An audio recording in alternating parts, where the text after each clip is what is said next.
Labas, dvyniai. Tatratam. Labas visiems, šitas skaitimas turės išplėstinį skaitimą. Nuorodą rasit apačioj. Kviečiu prisijungti prie YouTube narystės, kuri vadinasi Mėnulio upės gentis. Ten gausit papildomas žinutes. Gentis laukia manęs. Lukterkit. Sudėtinga šitą savaitę labai. Grįšiu ir pas jūs. Ok, dvyniai.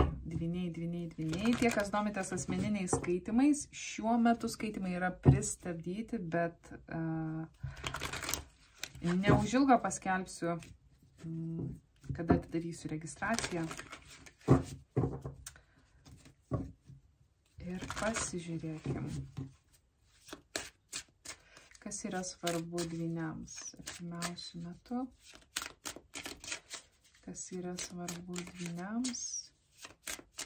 Iš tiesų tai bandžiau daryti jaučio skaitimą, visiškai nepaėjo ir kažkodėl buvo nuorodos į dvynius, tai galbūt kai kurie iš jūsų esate gimę ant slenkščio tarp jaučio ir dvynių. Kas yra svarbu dvyniams šiuo metu? 7 monetos ir skeptrų karalius, jūsų investicija.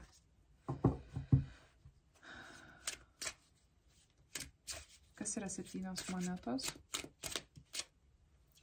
Įsimylėliai. Kažkas, kas jums yra labai, labai svarbu. Jums konkrečiai svarbu. Gali būti, kad kažkas nori į jūs investuoti.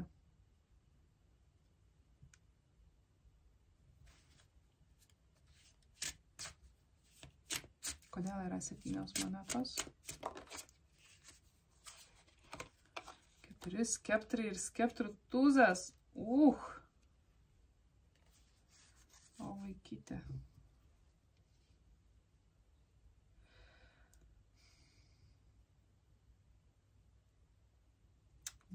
Nežinau, ar tai susiję, man mintyse sukasi pažadėta žemė.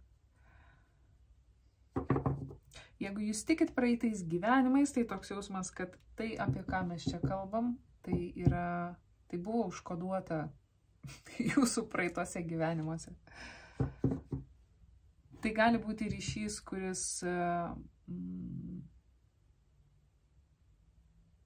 absoliučiai yra nulemtas. Ir ne tai, kad pats ryšys nulemtas, tai nereiškia, kad jums buvo... Aš net nežinau, kaip tai paaiškinti. Aš matau kažkokį svarbų ryšį, kuris akivaizdžiai veda į sąjungą, į naują aušrą, į naują etapą, į naują sezoną, į kažką naują, kas jums yra nepatirta. Ir tai nereiškia, kad, pavyzdžiui,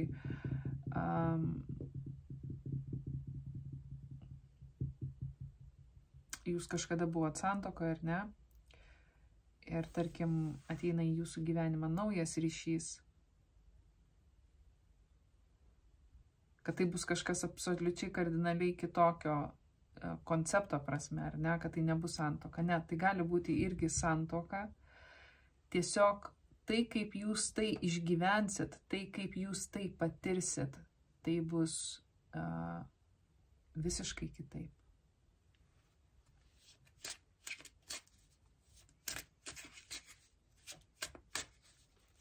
Karalius.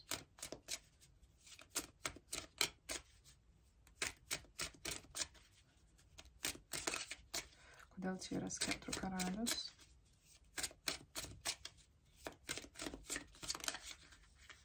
Kvailys, jo.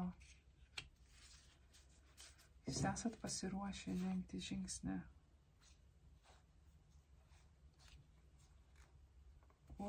Kiek baimių, kiek pergyvenimo. Gerai, į kur tas žingsnis?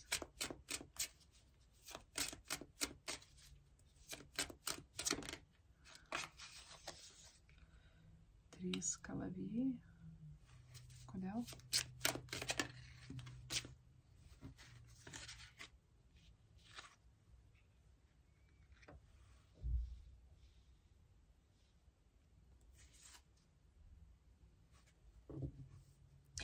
Gali būti, kad jūs turit paleisti kažką, į ką buvo investuota.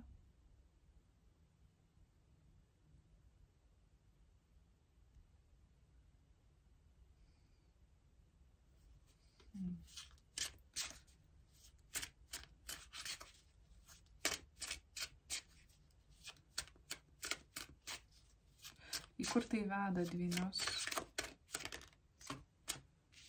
O, wow.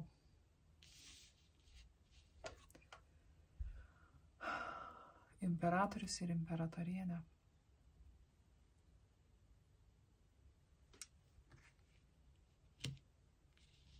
Jo, jūs turit kažką paleisti. Aš labiau jaučiu, kad aš kalbu su dvyniais, su dvynių vyriška energija. Gali būti, kad jūsų gimimo čarte yra labai daug ugnies, nes labai ryškus liūtas avinas.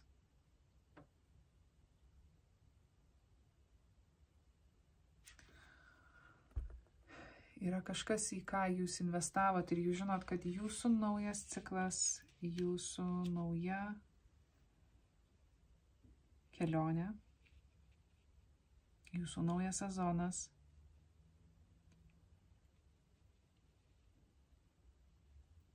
ta nauja pradžia kažką įskaudins.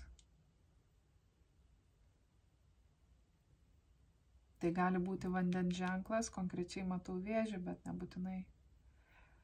Tai gali būti vandenis avinas galbūt. Galbūt jūs einat avino link arba svarstyklių jaučio link.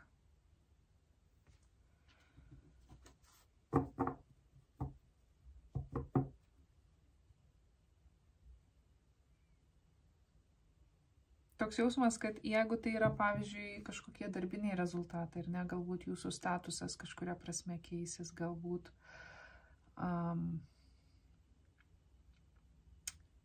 galbūt jūs būsit paaukštinti ir kažkas turi likti už borto, su kažkuo jūs turite atsisveikinti. Toks jausmas, kad jūs tai jautėt jau kurį laiką, tai egzistavo, tai jau buvo jūsų erdvėj.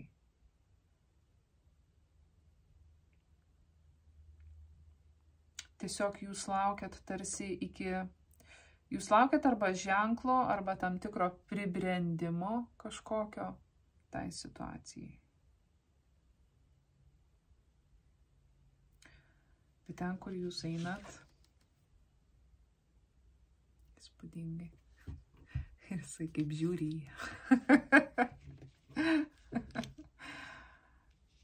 Jinai savo zen pagavus. Ramiai.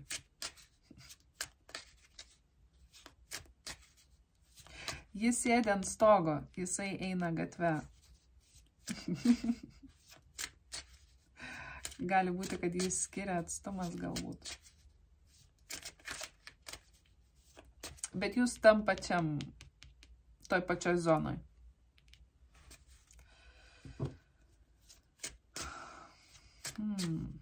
Okay. Koks patarimas, rekomendacija dvyniams? Patarimas, rekomendacija dvyniams. Monetų tūzas ir 8 skeptrai kaladės apačioj. Ta komunikacija, kurią jūs generuojat jau kurį laiką, leiskit pajudėti. Ir monetų tūzas gali indikuoti tą naują pradžią. Nauji vartai, naujas portalas, tai indikuoja dabar, tai yra laikas dabar.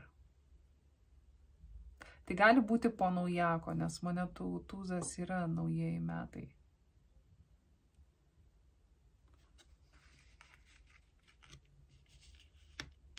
Bet skeptrų tūzas, monetų tūzas, kvailys, man tai yra labai labai stiprios indikacijos, kad tai tarsi tam tikras postumis yra dabar.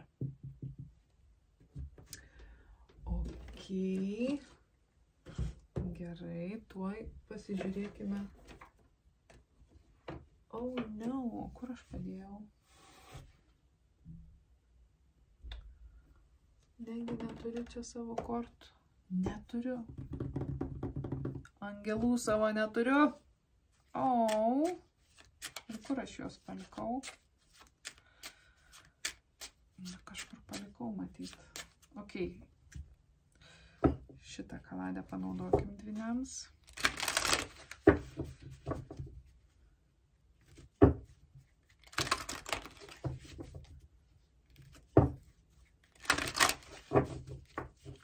Dvyniai.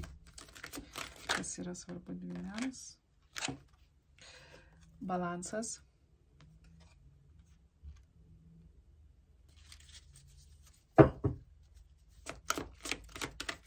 Kas yra svarbu dvyniams? Mėnulio deivė. Mėnulis gali būti svarbus. Tai gali indikuoti mėnulio ciklus.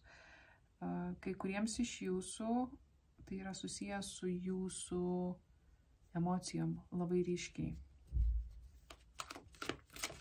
Gali būti, kad jūs išeinate galbūt iš santykio, iš ryšio, kuriame buvote emociškai priklausomi nuo kito žmogaus, bet ten nebuvo meilės.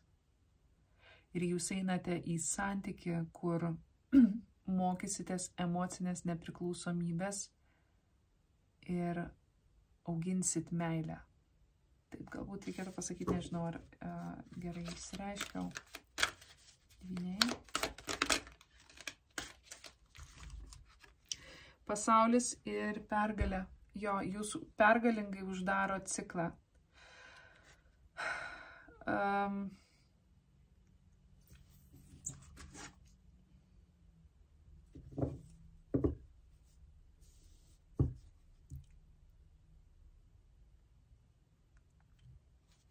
Mes pažiūrėsim išplėstiniam skaitime. Aš nenoriu sakyti, kad aš nematau nieko blogo su tuo žmogumi, nuo kurio jūs traukėtės.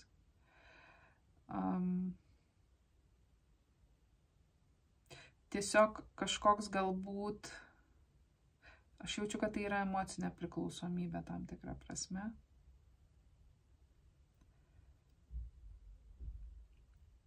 Ir tai nėra ciklas, kuriame jūs generuojat karmą. Man toks jausmas, kad jeigu jūs liekat šičia, jūs liksit karmoje. Jeigu jūs judat naujo ciklo link, tai bus jūsų pergalė.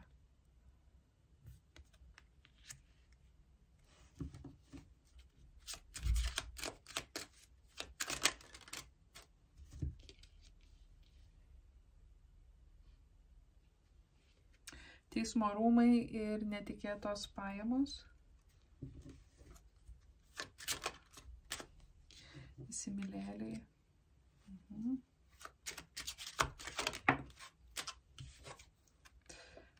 Tolimi horizontai ir pagrindinis vyras. Kai kurie iš jūsų galbūt laukėte kažkokio sprendimo finansiškai. Nes be to jautėtės išsibalansavę ir galbūt buvo laukiamas tas sprendimas. Ok. Mes einame į išplėstinį skaitimą. Aš noriu išplėstiniam skaitime patyrinėti, ką reiškia šitos kortos. Taip pat aš noriu pasižiūrėti, kaip seksis šitam žmogui, nuo kurio jūs pasitraukėte. Ir noriu pasižiūrėti, kas laukia ateityje tarp imperatoriaus ir imperatorienės. Okay. Tai nuorodą rasite apačioj.